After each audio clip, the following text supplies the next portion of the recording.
Hello everyone. कल हमारी जो क्लास हुई थी पार्ट्स ऑफ स्पीच की चौथावा हुआ था, यानी कि वर्ब हुई थी।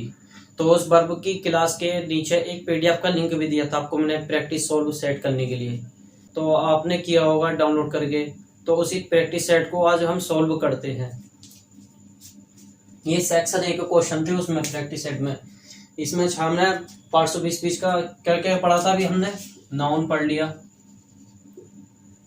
नाउन, प्रोनाउन, एडजेक्टिव,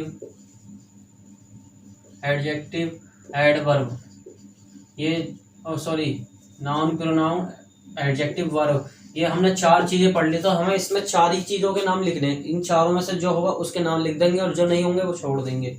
तो क्वेश्चन नंबर 1 का आंसर देख लेते हैं। क्वेश्चन नंबर 1 आंसर देख लेते हैं। इसमें है he is playing in the garden. He क्या है? प्रोनाउन है, क्योंकि ये ही, सी, दे, इट, ये थर्ड पर्सन की प्रोनाउन होती है ना। तो ये प्रोनाउन है। पहले इसका लिख देंगे प्रोनाउन। प्रोनाउन के आगे ये लिख दो ही। और प्रोनाउन के बाद इज, ये हेल्पिंग वर्ब होगी। ये हेल्पिंग वर्ब के बाद मैंने आपको बताया क्या था, मेन वर्ब आती है। मेन वर्ब और ये आईएनजी फॉर्म लगी हुई है मेन वर्ब में, तो ये आईएनजी फॉर्म वर्ब हो गई है।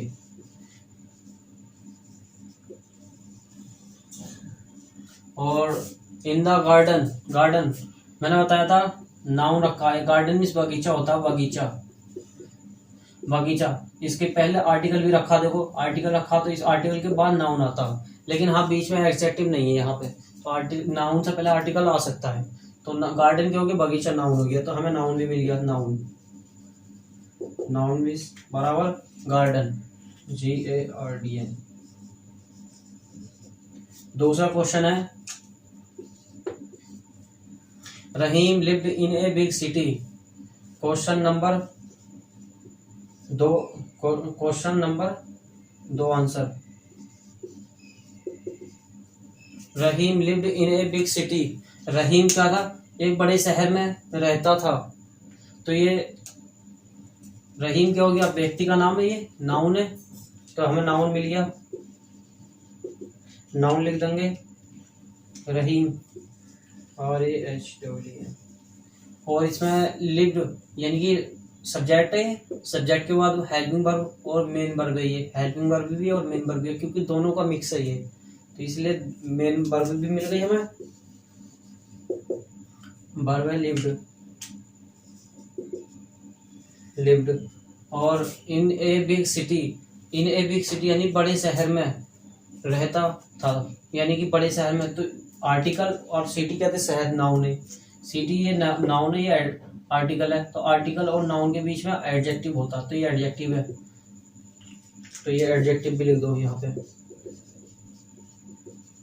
एडजेक्टिव बराबर विग, और एक सिटी जो है नाउन है, तो ये नाउन में लिख दिया कोमा लगा के।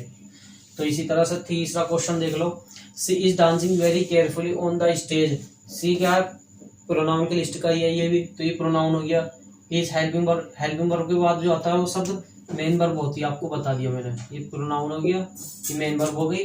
वेरी एडवर्ब होती है हमेशा, याद रख लेना। केयरफुली ये भी एडवर्ब है, लेकिन अभी पढ़ाई नहीं है आपको। ऑन द स्टेज, स्टेज होते नहीं होता, आपने स्टेज देखा होगा। तो ये नाउन है, और नाउन से पहले आर्टिकल भी रखा, पहचान हो रही होगी। तो ये नाम लिख देंगे इसके। Question number 3 answer. हमें क्या मिल गया? प्रोनाउन भी मिला, प्रोनाउन और मेन वर्ब भी मिल गई, यानी कि वर्ब भी मिल गई, और हमें नाउन भी मिल गया, और कुछ नहीं मिला हमें। तो ये लिख देंगे सी, और यहाँ पे लिखा जाएगा सी। सी आ गया। डांसिंग, डांसिंग, और स्टेज, स्टेज। ये 3 क्वेश्चन हो गए। चौथा क्वेश्चन में है Virat Kohli is a great player, he plays very fast. बहुत तेज खेलता है और महान खिलाड़ी भी है। विराट कोहली व्यक्ति का नाम है, नाउन हो गया।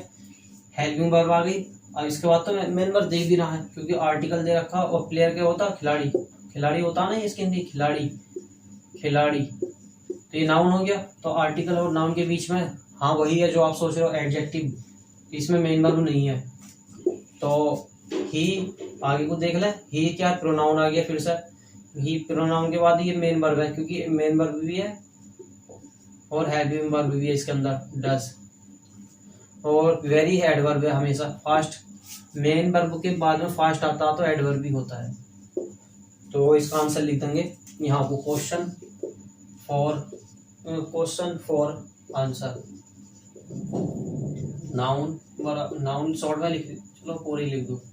नाउन बराबर क्या है, नाउन हो गया विराट कोहली हो गया, विराट कोहली, और प्लेयर हो गया, और इसमें कुछ नहीं है नाउन, और इसमें हमें एडजेक्टिव मिला, एडजेक्टिव बराबर ग्रेट, ग्रेट, और इसमें एडजेक्टिव भी मिल गया, और इसमें क्या था ही प्रोनाउन था तो ये प्रोनाउन मिला और मेन वर्ब भी मिल गई, यानी प्रोनाउन और मेन वर्ब बराबर, प्रोनाउन हो गया ही, मेन वर्ब हो गई प्लेस। ये आंसर 4 हो गए। 5वां क्वेश्चन इधर को देख लो, यहाँ 5वां क्वेश्चन, क्वेश्चन 5 आंसर। क्वेश्चन 5 में माय फादर, क्या माय फादर पूरा नाउन है ये ना, पूरा नाउन ना है, ये तो पॉजिटिव एडजेक्टिव है, ये प्रोनाउन की लिस्ट का ये प्रोनाउन बोलूंगा मैं इसे यहाँ पर, ये नाउन है। फादर इज हेल्पिंग वर्ब हो गई, ए गुड इंजीनियर, इंजीनियर होते नहीं होते, तो ये क्या हो गया नाउन हो गया, आर्टिकल और नाउन के बीच में एडजेक्टिव, तो इसका आंसर लिख दो, यानी कि हमें प्रोनाउन मिल गया, प्रोनाउन, नाउन मिला और एडजेक्टिव मिल गया। फादर कॉमा इंजीनियर,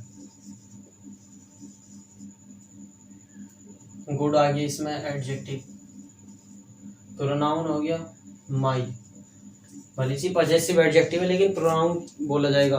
तो हमारे सेक्शन ए के आंसर कंप्लीट हो गए हैं। अब सेक्शन बी का आंसर देख लेते हैं। मैं इसको रख पढ़ देता हूँ और सेक्शन बी का आंसर यहाँ को फिल कर देता हूँ या नोट कर देता हूँ।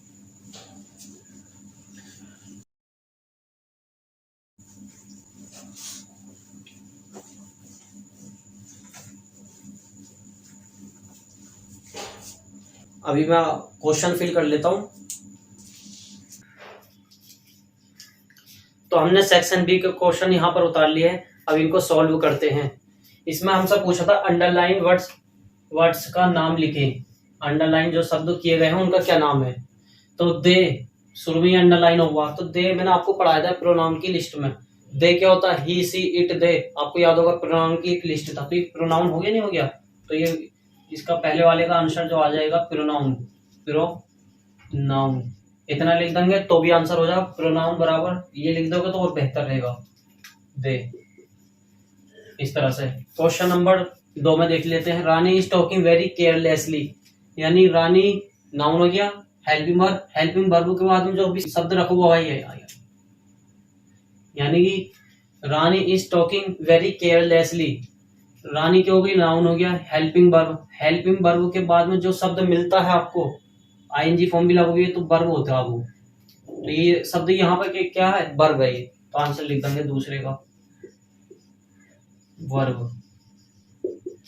हो जाएगा टॉकिंग।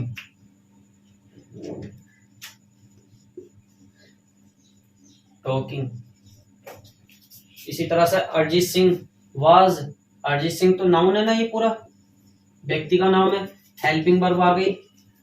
इसमें आपको जब क्लास आगे जब चलेंगे तो ये सब बताऊंगा कि हेल्पिंग वर्ब कौन कौन सी होती हैं, आपको सब नाम पता चल जाएंगे। हेल्पिंग वर्ब के बाद में जो शब्द रखा हुआ होता है वो वर्ब होता है, तो ये वर्ब हो गई। फिर से यहाँ पर इसका भी आंसर यही होगा, तीसरे का वर्ब बराबर सिंगिंग। और फिर चौथे क्वेश्चन में देख लेते हैं, you should do your work, you क्या है, सब्जेक्ट है, प्रोनाउन भी है। शुड क्या है, हेल्पिंग वर्ब है, यहाँ पे हेल्पिंग वर्ब आपको बता दिया जाएगा कैसे है। यहाँ पर ये मेन वर्ब की पहली फॉर्म है डू। ये यो आपको ये मैंने ये शब्द पढ़ाए थे, माई, आवर, और ये आपको पढ़ाया था योर, इस तरह से पजेसिव। तो ये क्या होते हैं, पजेसिव एडजेक्टिव होते नहीं होते। ये पजेसिव एडजेक्टिव होने की पहचान क्या बताई थी, इनके बाद में क्या होता, नाउन होता। तो ये बार शब्द जो रखा हुआ है ये नाउन है, इसकी हिंदी हो जाएगी काम, वर्क मीन्स काम। इसका आंसर हो जाएगा,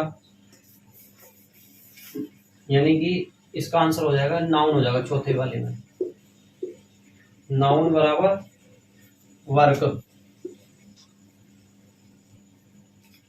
पांचवा क्वेश्चन देख लेते हैं। ऑनेस्ट मैन स्पीक ट्रूथ, यानी कि ईमानदार, इसकी हिंदी होती है ईमानदार, ऑनेस्ट की ईमानदार आदमी या लोग, ये व्यक्ति, लोग या व्यक्ति बोलते हैं, स्पीक कहते बोलते हैं, ट्रूथ कहते सच, सच बोलते हैं, यानी कि ईमानदार लोग जो होते हैं सच बोलते हैं। तो इसमें इसमें ये बताओ नाउन कौन सा है। नाउन तो आप कहोगे ये है नाउन, ये नाउन नहीं है, क्योंकि आपसे मैंने यहाँ पे नहीं बताया। देखो नाउन से पहले जो शब्द रखा एडजेक्टिव होता है, तो यानी कि भले से पजेसिव एडजेक्टिव आया हो, लेकिन ये यहाँ पे ये एडजेक्टिव है केवल, वो पजेसिव एडजेक्टिव था। यानी नाउन से पहले आपको मैंने पढ़ाया भी था, एडजेक्टिव आता नहीं आता।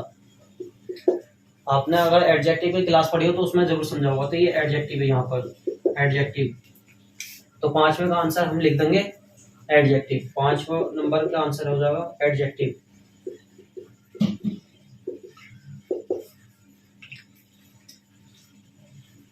ऑनेस्ट। ये सेक्शन बी के आंसर ये भी कंप्लीट हो गए हैं। अब सेक्शन सी के आंसर यहाँ को नोट कर लेते हैं, इसको रफ कर देते हैं। अगर जैसे मैं पीछे को हटा था तो आप स्क्रीनशॉट भी ले लेते हैं, ये वीडियो पॉज करके उतार लेते हैं।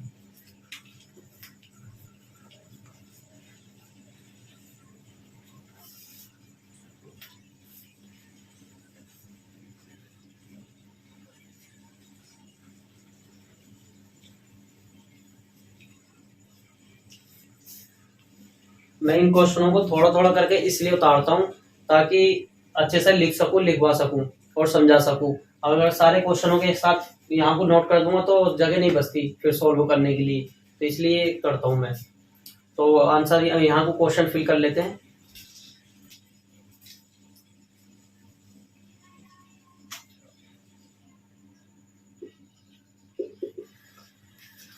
सेक्शन सी के क्वेश्चन हमने यहाँ पर उतार लिए हैं।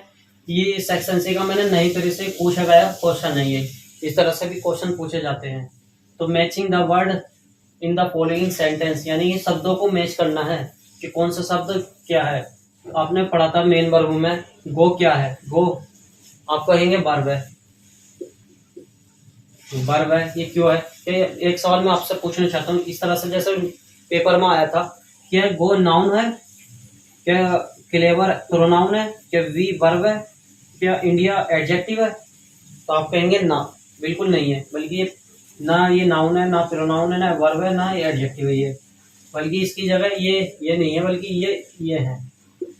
इधर को लिख रहा हूं मैं, इसके नीचे हूं ये। तो ये गो जो है क्या है, गोमिस जाना होती इसकी हिंदी, ये हटा रहा हूं मैं, गोमिस जाना होती है इसकी हिंदी। तो जाना वर्ब है, तो वर्ब इसमें क्या है, ये है। अगर आप इस तरह से करोगे, ये निशान इस तरह से लगाओगे, ऐसे नहीं, ऐसे मत करना, ऐसे बिल्कुल भी मत करना, बल्कि इस तरह से करना, गो और तीर लगाना आगे को। ये गो जो है वर्ब है, तो ये वर्ब लिख दो इस तरह से। क्या जैसे क्लेवर मीन्स चालाक होता, चालाक, चालाक होता, लिख लेना हिंदी। क्या चालाक जो है ये एडजेक्टिव है, तो एडजेक्टिव है तो क्या इस तरह से एडजेक्टिव का निशान देख के मैं इस तरह से लगा दूं, नहीं, ऐसे नहीं करना। क्लेवर यहाँ उतारना है, मतलब अलग इस तरह से उतारना है, और इसका आंसर इस तरह से लगाना है, एडजेक्टिव। और फिर तीसरा है वी, वी मीन्स हम। क्या आई वी मैंने पढ़ाया था प्रोनाउन की लिस्ट में, हाँ पढ़ाया था बिल्कुल। तो आई क्या है, अब वी, आई और वी प्रोनाउन का एक हिस्सा है, यानी प्रोनाउन है ये, तो वी, तो प्रोनाउन है तो इसका आंसर इस तरह से लगा दो, ये नहीं, ऐसे नहीं करना पड़ेगा हमें, बल्कि बी यहाँ को अलग से उतारेंगे, पेपर जैसा नहीं करना, कॉपी पे अपना कॉपी पे ही उतारेंगे तो, और आंसर लगा देंगे प्रोनाउन। और इंडिया बचा, फिर इंडिया उतार देंगे। जैसे मैचिंग वर्ड करते हुए हमने 3 मिला लिए, चौथा तो अपना आप ही हो गया इसका ये, लेकिन इस तरह से नहीं मिलाना, हमें इस तरह से लिखना है नाउन, क्योंकि किसी स्थान का नाम है तो ये संज्ञा ही होगा। जैसे आपकी कॉपी इस तरह से आएगी, इस तरह से, तो आप इस तरह से लिख लेना। ये एक लिखने का तरीका होता है, क्वेश्चन संख्या इधर डाली हुई होगी, ऊपर को डालोगे तुम एक लाइन में, तो इस तरह से लिख लेना, ये कभी भी आंसर लगाने के लिए आ जाए तो ये सेक्शन सी का आंसर हमारे फिल कर लिया हमने, आज की प्रैक्टिस कंप्लीट कर ली है। तो फिर मिलते हैं आपको नेक्स्ट वीडियो में। Thank you very much.